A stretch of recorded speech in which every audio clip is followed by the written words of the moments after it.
frustration, inutile de vous dire que pour en arriver là, il y a quelques heures de travail. Voilà, les élus sont contents quand il y a des projets, mais il vaut mieux que ce soit bien étayé et que ça tienne la route. Sinon, ça ne va pas plus loin. Donc la demande est forte, évidemment, vous le savez, pour les personnes âgées. Voilà, elle est moins forte pour les écoles privées, mais quand même, on a du potentiel sur l'agglomération bordelaise.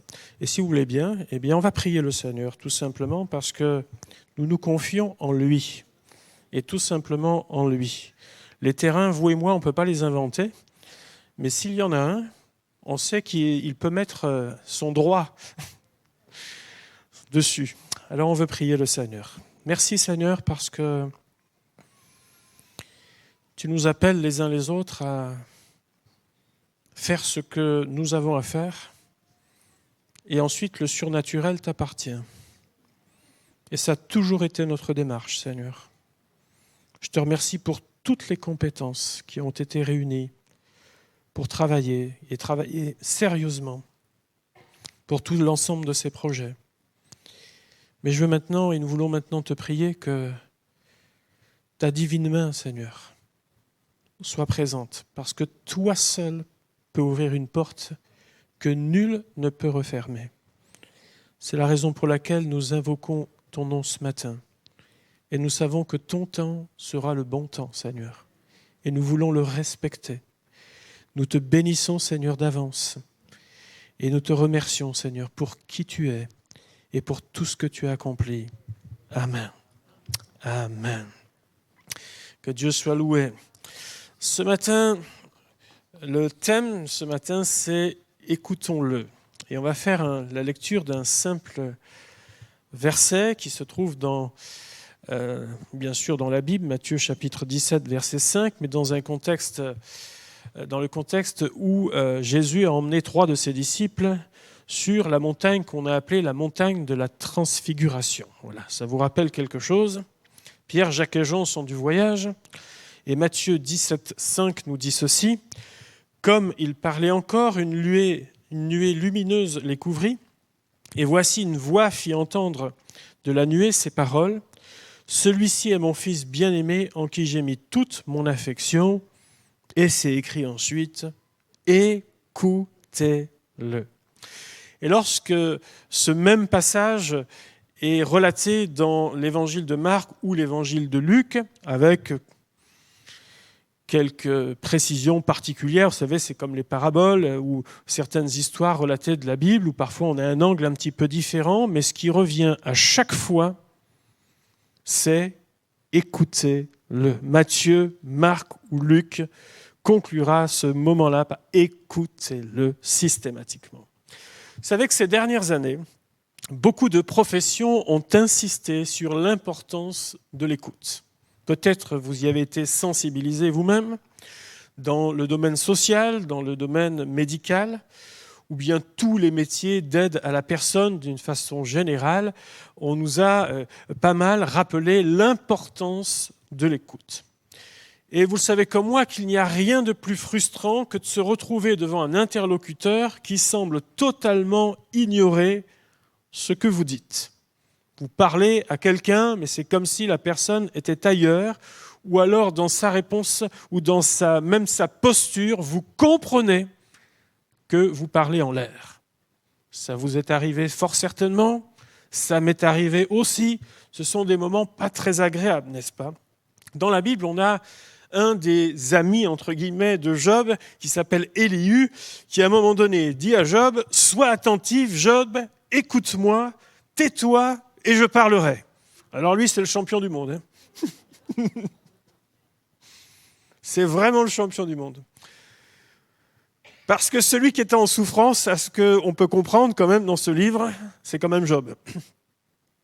Et malgré tout ce qu'on peut lui dire, il essaye d'expliquer, entre guillemets, de défendre sa cause.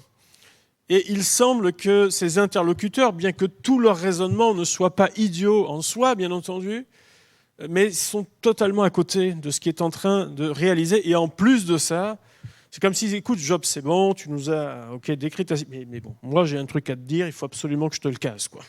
Voilà, tais-toi maintenant, tais-toi. Bon, quand on tombe sur ce genre d'interlocuteur, on a juste envie de prendre ses jambes à son cou, n'est-ce pas?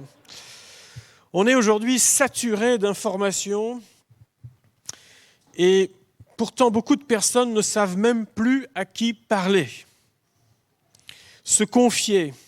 Et lorsqu'enfin elles trouvent quelqu'un qui tend une oreille, alors vous pouvez entendre cette petite phrase parfois à la fin « Merci de m'avoir écouté ». Peut-être que vous l'avez prononcé vous-même à quelqu'un en disant « Merci de m'avoir écouté, ça se fait tellement rare. Voilà, merci beaucoup. » Peut-être que vous l'avez entendu parce qu'à un moment donné, vous avez été quelqu'un qui était capable de dire « Ok, je t'écoute maintenant ». Ça ne veut pas dire qu'on a la solution à tout, mais au moins, je t'écoute. Et ça fait du bien, n'est-ce pas, de se sentir écouté. Dans la Bible, nous retrouvons l'importance d'écouter Dieu par différentes phrases ou bien différentes expressions. Écoute Israël, avant d'énumérer le premier commandement, par exemple.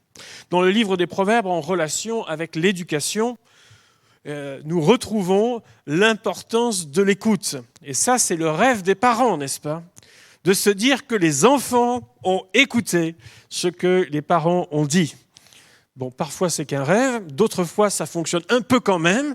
On espère que ça fonctionne au maximum, mais c'est rappelé dans le livre l'importance. Écoute, mon fils, écoute. D'autres expressions comme sois attentif, ou bien prête l'oreille, reviennent régulièrement dans l'Écriture, ou bien que à la fin de la parabole, par exemple, du semeur, vous vous souvenez de ces différents terrains avec la semence de la parole qui est là déposée. Eh bien, à la fin de cette parabole, Jésus dira que celui qui a des oreilles pour entendre, entende. C'est la même expression qui est employée dans l'Apocalypse, que celui qui a des oreilles pour entendre ce que l'Esprit dit aux églises.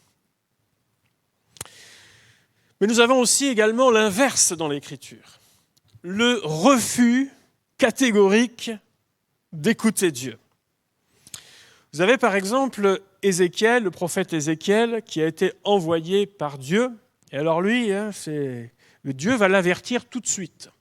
On est vraiment au moment de son appel, au moment où il va être lancé dans son service tout à fait particulier. Et Dieu va lui dire ceci, Ézéchiel chapitre 3, verset 7, « Mais la maison d'Israël ne voudra pas t'écouter. Voilà le grand ministère que tu vas avoir, Ézéchiel. Tu vas parler, mais personne ne va t'écouter. Parce qu'elle ne veut pas m'écouter, car toute la maison d'Israël a le front dur et le cœur endurci. » Qui veut vivre ce genre d'appel ? Il n'y a pas de volontaire, c'est bizarre quand même. Mais Dieu le prévient qu'en réalité, ce n'est pas toi qu'ils vont rejeter. Mais au travers de ce que tu diras qui est vrai, c'est l'Éternel qu'ils vont rejeter. Mais il faut quand même que tu le dises. Parce qu'ils ne pourront pas dire « nous n'avons pas entendu ». C'est la même chose pour le prophète Jérémie, où là, à beaucoup de reprises dans le livre de Jérémie, il nous est rappelé qu'ils n'écoutèrent pas. Alors, la Bible nous dit que Dieu parle d'une manière, tantôt d'une autre. Et l'un des choix que nous avons donc lorsque Dieu parle, l'un d'entre eux, c'est de ne pas en tenir compte. Mais il y a la voix de celui qui n'écoute pas, et généralement, il y a des conséquences au fait de ne pas écouter Dieu. Je vais vous donner l'exemple de Pharaon ce matin. Vous vous souvenez de Pharaon dans le livre de l'Exode ? Pharaon était un souverain qui n'avait pas la crainte de Dieu, qui ne connaissait pas Dieu. Et il avait grâce au peuple d'Israël de la main-d'œuvre pas chère, bon marché, pour réaliser l'ensemble de ses travaux. L'Égypte, à ce moment-là, était extrêmement prospère. Il l'a fait développer donc tout son pays dans les conditions que nous connaissons, au point que le peuple de Dieu s'est mis à crier vers Dieu devant les injustices, devant tout ce qui pouvait se passer et le courroux qu'il vivait. Et Dieu, à ce moment-là, est résolu à libérer son peuple. Et c'est une épreuve de force qui va démarrer entre Pharaon et Dieu par l'intermédiaire de Moïse et d'Aaron, où il va voir l'eau changer en sang. il va voir les grenouilles, les poux, les mouches venimeuses, la perte des troupeaux, et puis les 10 plaies d'Égypte. Et malgré l'évidence de ce qui se passe, c'est-à-dire que chaque fois les choses sont annoncées.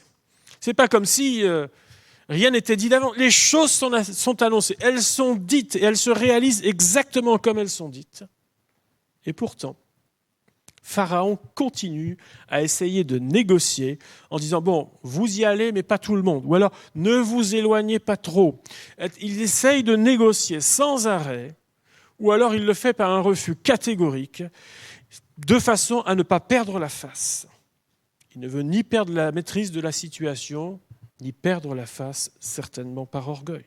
La Bible nous dit que le cœur de Pharaon s'endurcit et n'écouta pas Moïse et Aaron selon ce que l'Éternel avait dit.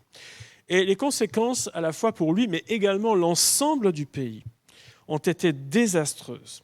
La nation, qui était extrêmement prospère à cette époque-là, est en train d'être ruinée, non seulement économiquement, mais aussi sanitairement. Le deuxième exemple, c'est... Si lui, c'est à la limite quelqu'un qui avait l'évidence que Dieu agissait et qui pouvait à tout moment dire « Ok, c'est bon, ça suffit, j'ai compris. Dieu est plus grand que moi. » Le deuxième, c'est quelqu'un qui a connu Dieu. Saül avait beaucoup de qualités, le roi Saül, au départ, avant même qu'il soit roi, au moment où il a été intronisé. Il était même humble et dépendant de Dieu. Mais son impatience, nous le savons, a coûté cher. Et devant la pression des soldats, devant le retard de Samuel avant d'engager les troupes, il a décidé d'accomplir une tâche qui ne lui était pas assignée et pour laquelle les choses étaient extrêmement strictes à cette période. C'est comme une ligne rouge qu'il franchit. Il essaye même d'ailleurs de se justifier en disant « Je me suis fait un peu violence, quoi. Vous voyez, il a bien fallu que je prenne les choses en main. » Et Samuel lui dira « L'Éternel déchire aujourd'hui de dessus toi la royauté d'Israël, il la donne à un autre qui est meilleur que toi. » Et à partir de là, Saül, il a le choix. Soit il écoute, et il se repent, et il comprend ce qui est en train de se passer, soit il va inexorablement s'enfoncer. Et en pensant qu'il est maître de la situation, en pensant qu'il est maître de son destin et qu'après tout, ce n'est pas si grave que ça, il ne va faire que s'enfoncer. Son cœur même va changer. Il va devenir méchant, il va devenir conspirateur. Il va continuer à développer son orgueil au point de s'ériger un monument. Et il finira par consulter quelqu'un qui évoque les esprits. Et là, on se dit, mais est-ce que c'est le même Saül du début de l'histoire que de la fin?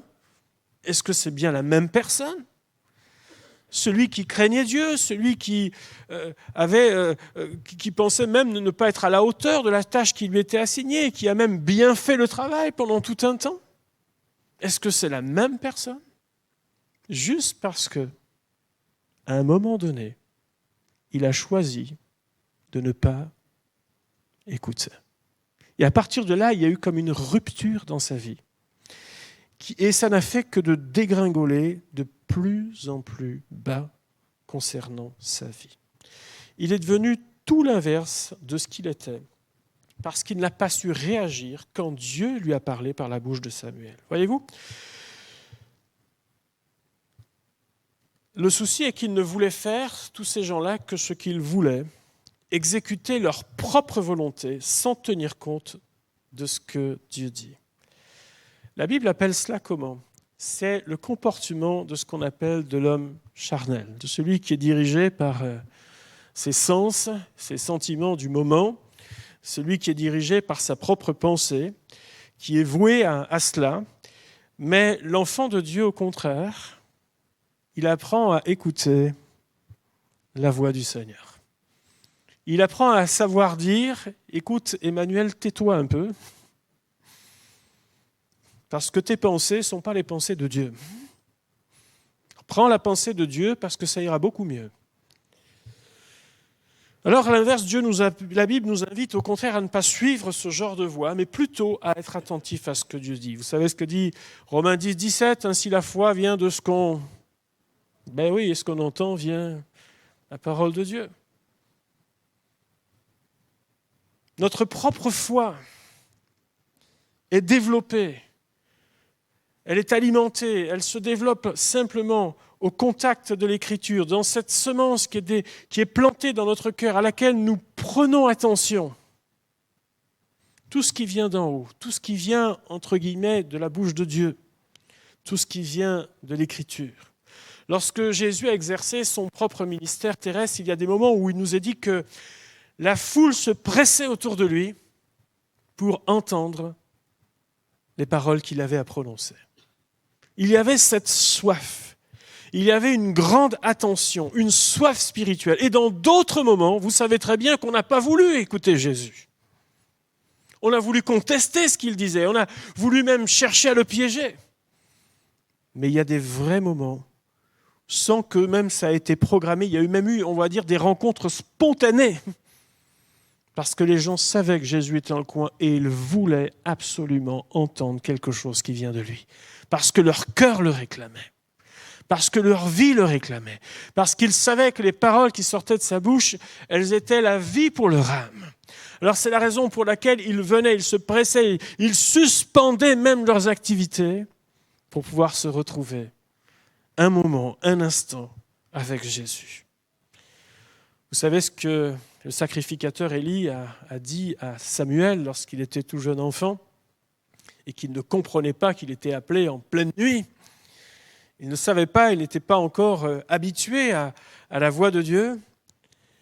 Eh bien, il lui a dit, la prochaine fois que ça arrive, tu diras parle, car ton serviteur écoute. Et voyez-vous, il ne l'a pas fait simplement en étant enfant, parce que la suite de sa vie nous montre que c'est quelque chose qu'il a retenu dans son cœur. Si bien que adolescent, si bien que adulte, tout le monde a reconnu que la parole de l'Éternel était dans la bouche de Samuel, parce que Samuel savait écouter la voix de Dieu. Tout le monde savait reconnaître qu'il y avait quelque chose chez ce garçon, chez ce jeune homme, chez cet homme par la suite, parce qu'il avait appris, il avait exercé son oreille à entendre la voix de Dieu. C'est quelque chose qu'il recherchait dans sa vie. Nous savons qu'une seule parole de Dieu mise en pratique dans nos vies peut changer notre vie. Elle peut changer même notre attitude dans une situation et être même salutaire pour nous. Dieu utilise différents moyens pour nous parler. Oh, bien sûr, la parole nous parle. La prédication de la parole, c'est simplement la parole expliquée, peut nous parler. Un cours que nous pouvons faire, les cours de disciples, les cours de baptême, etc., tout cela peut nous parler. Nos temps de communion personnelle, dans lesquels non seulement nous prions, mais nous ne faisons pas comme Élie, nous ne disons pas à Dieu, écoute, tais-toi et écoute ce que j'ai à dire. Mais à certains moments, on dit aussi, bon, tu as peut-être aussi quelque chose à me dire. Dans nos temps de louange et d'adoration, lorsque nous sommes en communion avec Dieu, ne croyez-vous pas que le Seigneur veut également vous parler dans ces moments-là, personnellement ? Nous croyons qu'il nous parle par les dons de l'Esprit, aussi bien dans le rassemblement des fidèles, mais moi je m'aperçois dans la Bible qu'à de nombreuses reprises, Jésus ne l'a pas fait toujours à la synagogue, parfois il l'a fait dehors. Lorsqu'il parle à la Samaritaine, il ne lui dit pas « Dieu m'a dit », mais il engage une conversation avec elle, mais c'est certain, sûr et certain que Dieu connaît le cœur de cette femme. Et à ce moment-là, il se passe quelque chose. Que Dieu soit loué pour ces temps, ces moments où Dieu veut nous parler, par les uns, par les autres. Il nous parle par les circonstances de la vie. Il nous parle au travers d'un conseil avisé. Fort heureusement, il n'y a pas que des Élius, n'est-ce pas ? Il y a aussi des gens qui sont bien intentionnés. Et nous le croyons, et nous l'avons déjà certainement vu et expérimenté, que certains, le Seigneur les a mis sur notre chemin pour nous dire quelque chose qui vient du Seigneur, que nous reconnaissons comme étant du Seigneur. La parole, ce qu'on appelle à propos, dans la situation que nous vivons. Et parfois même, ces gens-là ne le savent même pas. mais elles ont été un instrument du Seigneur. Et lorsque vous leur dites « Ah bon ? Je ne me suis pas rendu compte. » Non, mais t'inquiète pas. T'inquiète pas. Vous savez que quand Dieu a un message à nous faire passer, on n'a pas besoin de s'inquiéter. C'est comme les impôts, ils nous retrouvent toujours.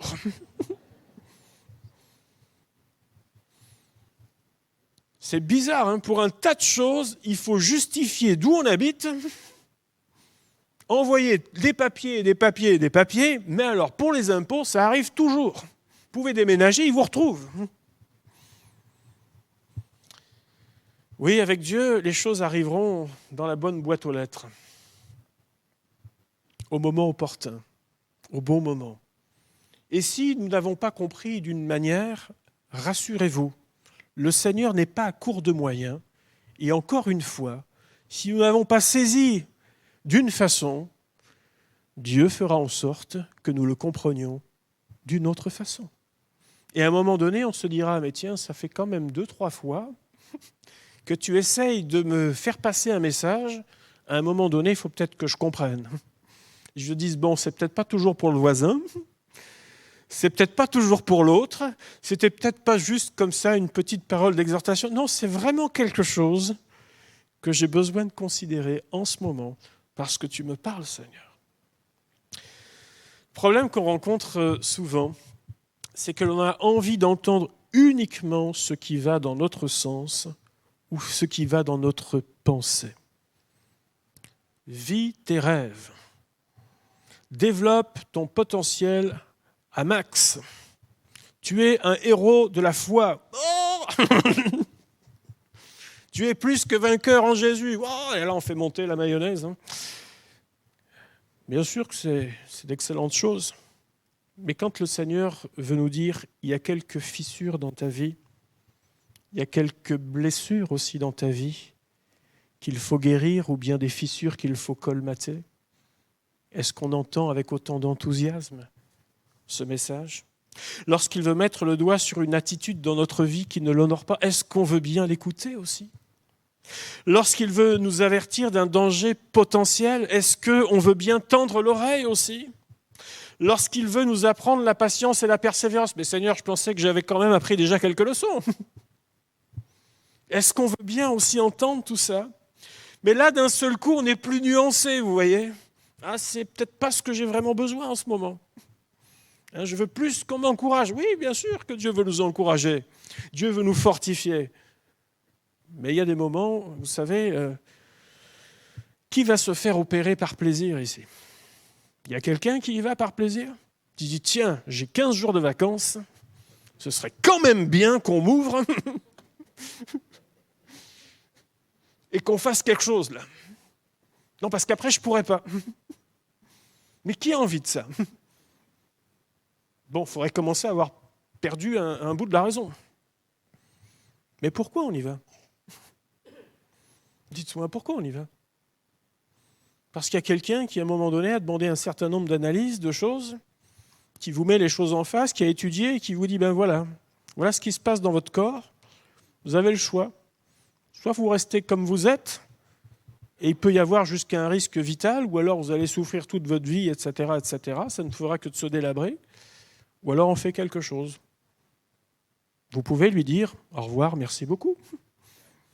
Vous pouvez considérer ça et dire quand il faut y aller, il faut y aller. Et est-ce que vous ne pensez pas aussi que quand le Seigneur, c'est salutaire tout ça, que quand le Seigneur veut nous dire quelque chose, il le fait pour notre bien, n'est-ce pas ? Il ne le fait pas pour nous dire j'ai envie que tu aies un peu mal, ça fait quand même longtemps. Hein ? Non. Je vois bien que tu n'es pas bien. Je vois bien qu'il y a quelque chose qui ne va pas. Mais j'ai besoin de l'adresser maintenant. Est-ce que tu es OK ? Tu peux rester comme ça ? Tu peux continuer comme ça ? Mais ta marche, elle va être un peu compliquée. Ou alors, tu peux aussi accepter le chemin de la guérison. Tu peux accepter de travailler sur cette fissure dans ta vie, quelque chose qui t'empoisonne sans cesse comme un cycle. Tu peux aussi te sortir d'un piège. Tu peux aussi considérer certains points dans ta vie, tout simplement. Écoutez, c'est bien. C'est ce que la Bible nous invite à faire. C'est même un excellent préambule, mais la Bible nous invite à aller au-delà du fait d'écouter. Écouter, c'est super. Jacques dira, chapitre 1, versets 22 à 24, « Mettez en pratique la parole et ne vous bornez pas à... » Il dit, mais déjà écouter, c'est un truc. Alors si en plus, en vous trompant vous-même par de faux raisonnements, dira l'apôtre Jacques. Car si quelqu'un écoute la parole et ne la met pas en pratique, il est semblable à un homme qui regarde dans un miroir son visage naturel et qui, après s'être regardé, s'en va et oublie aussitôt qui il était. Mettez en pratique et ne vous bornez pas à l'écoute. Alors vous serez sûrement d'accord avec moi pour dire que certains matins, lorsqu'on arrive devant la glace, on se dit « il y a du boulot ce matin !» Parce qu'il faut être présentable dans quelques minutes. Le compte à rebours commence. Les yeux sont gonflés, les cheveux sont en bataille, il y a la journée à peine commencée qu'il y a déjà des cernes. Bon, ben oui. Alors on a le choix. Soit on se dit, c'est pas grave, il faut que j'y aille, puis on y va comme ça. Soit on se dit, je vais faire quelque chose. Et généralement, on fait quelque chose. C'est peut-être pas un miracle, mais enfin, on essaye d'arranger un peu tout ça. On fait au mieux. Lorsque Dieu nous parle, on se voit tel que l'on est. Bon, l'image, parfois, on se dit, bon, ça va, parce que, souvenez-vous de Gédéon, Dieu lui a dit, lève-toi, vaillant héros. Et lui, il ne se voyait pas comme ça. Je lui ai dit, t'es sûr? C'est mieux que ce que je pensais quand même. À d'autres moments, on se dit, il y a quand même quelque chose à faire là. On a le choix. On a toujours le choix avec Dieu. On peut se dire que ce n'est pas ma priorité, ou alors se dire, on va faire quelque chose. Et ça, c'est le trajet qui est indispensable entre la tête, là, l'oreille qui a écouté, c'est passé dans la boîte à analyse là-haut, là. Bon, des fois, ça fait des nœuds, mais bon. Et puis après, ça doit redescendre dans le cœur. Ce trajet, il est indispensable. Entre la tête et le cœur, il est absolument indispensable. Il est court. Ne me demande même pas des moyens colossaux. Et pourtant, il semble qu'il soit, à certains moments, assez difficile d'accès quand même. Certainement par aveuglement, par autosuffisance aussi. Bien-aimés, si seulement nous pouvions écouter Dieu et lui demander son aide pour mettre en pratique ce qu'il nous dit, on verrait combien certaines de nos luttes intérieures cesseraient, tomberaient. Combien on pourrait retrouver la paix du cœur, combien on pourrait mieux organiser notre vie et ne pas nous disperser. On verrait combien les priorités de Dieu sont bien plus importantes que nos propres priorités. Nous devons réaliser que lorsque Dieu nous parle, c'est pour nous gagner, c'est pour notre bien et pas pour nous perdre, parce que Dieu nous aime avant toute chose. Nous sommes tous précieux aux yeux de Dieu. C'est pour ça qu'il a donné sa vie. Vous savez, les disciples Pierre, Jacques et Jean, lorsque le Père leur dit, bien, écoutez-le, honnêtement, est-ce qu'ils avaient tout compris? Non, il y a beaucoup de choses qu'ils ont emmagasinées. Et puis lorsque Christ est mort, ressuscité, qu'il s'est montré à eux, qu'il est remonté au ciel, alors à ce moment-là, beaucoup de choses se sont mises en place. Et ils se sont mis à se rappeler un certain nombre de choses et à comprendre davantage. Et lorsqu'ils ont commencé à être ces témoins de la résurrection de Christ, qu'ils ont commencé à faire ces premiers pas dans le développement de l'Église, là encore, beaucoup de choses ont continué à se mettre en place dans leur vie, même s'ils avaient reçu cette injonction du Père. Écoutez-le. Ils ont mis beaucoup de temps, malgré tout, Et ça a été tout un processus pour qu'ils puissent apprendre à comprendre ce que Dieu attend d'eux et le pratiquer tout simplement. Bien-aimés, au lieu de dire toujours « je sais », que l'on puisse avoir l'humilité de dire « j'apprends ». Et il me semble que plus les années passent, plus on a besoin de dire « j'apprends » et j'ai sacrément encore besoin d'apprendre de Dieu. Parce qu'il y a peut-être beaucoup de choses là-haut, mais est-ce qu'elles sont bien descendues dans le cœur? Dieu nous aime, nous sommes précieux à ses yeux. Et c'est la raison pour laquelle il s'adresse encore à nous d'une façon ou d'une autre. Quel message t'adresse-t-il en ce moment dans ta vie, qui t'est absolument personnel? Sur quel aspect de ta vie il désire te sensibiliser en ce moment même dans ton cheminement avec lui? Vas-tu prendre en considération ce qu'il te dit, c'est-à-dire de l'écouter? Et qu'est-ce que tu vas mettre en place pour vivre vraiment ce qu'il te dit dans ta vie personnelle?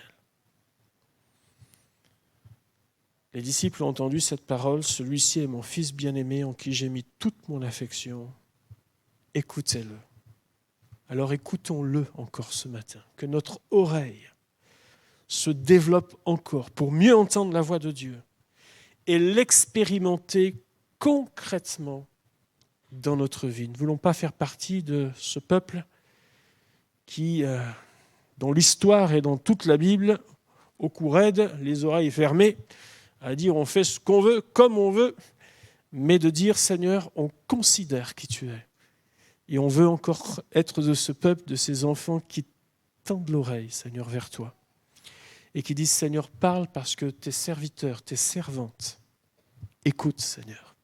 Que Dieu trouve encore des oreilles attentives au sein du peuple de Dieu. Que nous puissions être des enfants de Dieu attentifs, que cette assemblée soit encore attentive à ce que Dieu veut faire dans le présent, dans l'avenir, que nous puissions être sensibles au cœur de Dieu afin de mieux répondre à la mission qui est la nôtre, n'est-ce pas? Seigneur, parle, tes serviteurs et tes servantes. Écoute, nous prions le Seigneur. Notre Dieu,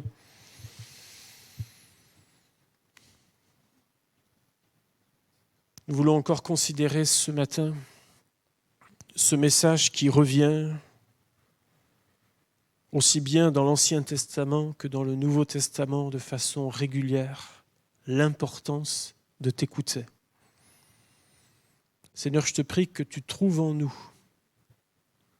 des hommes et des femmes attentifs, des hommes et des femmes qui recherchent même ta voix, Seigneur notre Dieu, parce que pour nous, elle est importante. Je te prie de nous aider à ne pas faire le tri dans ce que tu nous dis, de ne pas prendre uniquement que ce que nous voulons entendre, mais d'accepter de tout entendre de toi, Seigneur, parce que nous savons que tu ne parles jamais en vain. Tu ne diras jamais une chose pour nous blesser, pour nous faire du mal. Tu le feras toujours pour notre bien, Seigneur. Et je te prie que tu nous donnes vraiment ces oreilles, ces cœurs attentifs, afin de ne pas passer à côté de tout ce que tu veux pour nous, Seigneur. Je te prie de nous aider, non seulement à écouter, mais comme le dit l'apôtre Jacques, à mettre en pratique, Seigneur, avec ton aide, avec l'aide du Saint-Esprit, Seigneur, parce que nous savons que par notre propre force, nous n'irons pas loin. Mais avec toi, Seigneur, tout est possible. Alors, Seigneur, merci parce que tu parles et tu parles encore aujourd'hui. Et je te prie encore de parler dans nos vies, de parler dans les jours qui viennent, dans les semaines qui viennent, dans nos vies, dans nos situations, que tu vois en nous des oreilles attentives, Seigneur. Seigneur, je te prie que pour tous ceux qui servent, qui te servent d'une façon ou d'une autre, il y a aussi ce cœur de serviteurs et de servantes qui disent « Seigneur, parle, nous t'écoutons, Seigneur. Béni sois-tu, Jésus. Amen. Amen. Que Dieu soit loué. Quelques annonces avant